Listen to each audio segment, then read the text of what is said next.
नमस्कार दोस्तों, स्वागत है आपका इस नए वीडियो में। आज की कहानी सबसे डरा देने वाली कहानी होगी। आइए शुरू करते हैं।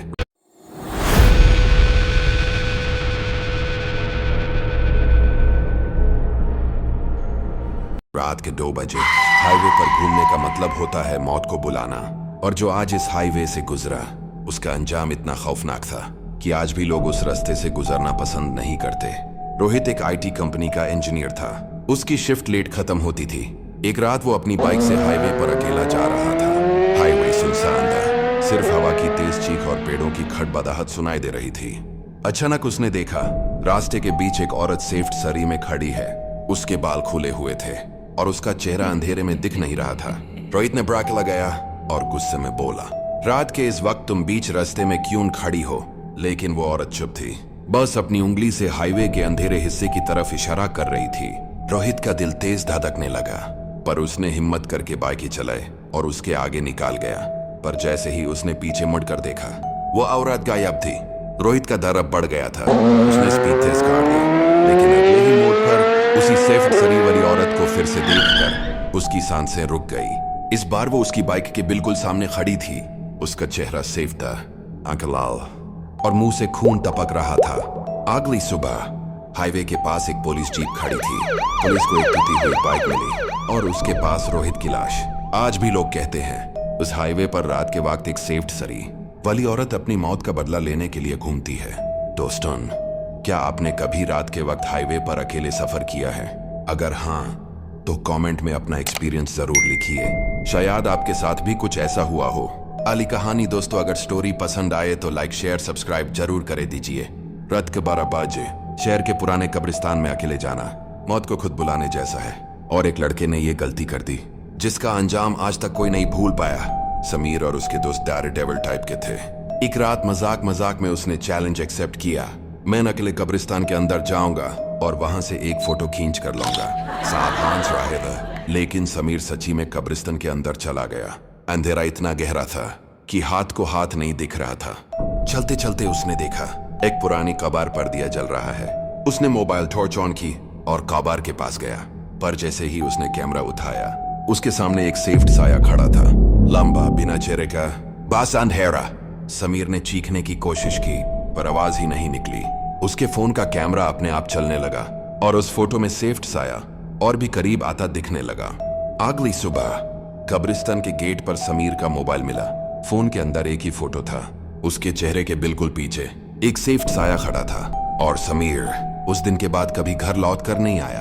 लोग कहते हैं कब्रिस्तान में अब एक नया भूत आ गया है जो हर अकेले आने वाले इंसान का इंतजार करता है। अब अली कहानी दोस्तों, क्या आपने कभी सुना है कि कुछ रेलवे स्टेशंस पर रात के 12 बजे के बाद आखिरी ट्रेन रुकती ही नहीं? पर एक रात एक लड़के ने उस ट्रेन में सफर किया और फिर कभी वापस लौट कर नहीं आया। रवि अपने दोस्त से मिलकर रात देर से घर लौट रहा था। जब वो प्लेटफॉर्म पर आया तो क्लॉक ने 12 बजने का घंटी बजाई। स्टेशन लगभग खाली था, सिर्फ एक ट्रेन प्लेटफॉर्म पर आकर रुकी। उसने सोचा कि शायद ये आखिरी लोकल ट्रेन होगी और बिना सोचे समझे उसमें चढ़ गया। ट्रेन अंधार से पुरानी और अजीब थी। सीट की अपहोल्स्ट्री फाटी हुई थी और हर जगह से एक सीलन की बदबू आ रही थी। वो अकेला हाई कंपार्टमेंट में था।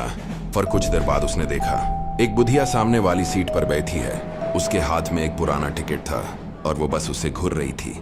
रवि ने थोड़ा डर के मारे नजर चुरा ली, लेकिन जब दोबारा देखा वो बुढ़िया गायब थी और उसी जगह पर एक खून से भरी लाली नजर आ रही थी। ट्रेन रुकी नहीं रही थी। खिड़की के बाहर अंधेरा ही अंधेरा था।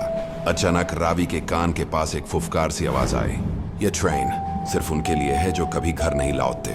अली सुबह प्लेटफॉर्म के पास एक लाश मिली। पुलिस के रिपोर्ट के मुताबिक उस ट्रेन का रिकॉर्ड ही नहीं था। वो ट्रेन स्केड्यूल में लिखी ही नहीं थी। डॉस्टिन, क्या आपने कभी रात के वक्त खाली स्टेशन पर आखिरी ट्रेन आते देखी है? आपको लगता है ऐसी भूतिया ट्रेन सच में होती है? अपना जवाब कमेंट में जरूर लिखें। 1990s में हर्षद मेहता का नाम हर जगह था। स्टॉक मार्केट का मैजिशियन जिसे लोग बिग बुल कहते थे। पर जब वो स्कैम में पकड़ा गया और जेल में आया, तब उसने वहां ऐसी चीजें देखी जो दुनिया को कभी नहीं पता चली। हर्षद को आर्थर रोड जेल के एक पुराने सेल में रखा गया था। उस सेल के बारे में कैदी कहते थे, यहाँ पहले एक आदमी ने खुदकुशी की थी और तब से रात को आवाजें आती हैं। हर्षद प्रैक्टिकल आदमी था। उसने सोचा ये सब अंधविश्वास है।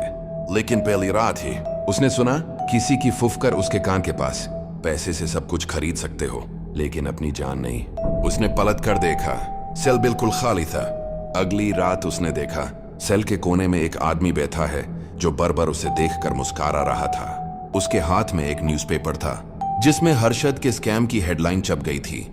हर्षद ने चिल्लाकर गार्ड को बुलाया, पर तब तक वो आदमी गायब हो चुका था। रात दर रात वो साया उसे दिखने लगा, कभी सेल की बर्स के बाहर, कभी उसके बिस्तर के पास, और हर बार वो एक ही लाइन बोलता, तेरे पैसों का हिसाब यहाँ नहीं चलेगा। जेल के अंदर उसकी तबीयत अचानक बिगड़ गई। अली सुबह कैदी ने सुना हर्षद चीखते चूरकर बोल रहा था, उसे डोर रखो, उसे डोर रखो। और थोड़ी ही देर बाद वो हमेशा के लिए खामोश हो गया। दोस्तों, कुछ लोग कहते हैं कि हर्षद की मौत नेचुरल नहीं थी, बल्कि उस पुराने सेल के साये ने उससे ले लिया। आपको क्या लगता है, क्या सच में जेल की दीवारें भी इंसान का हिसाब ले सकती हैं?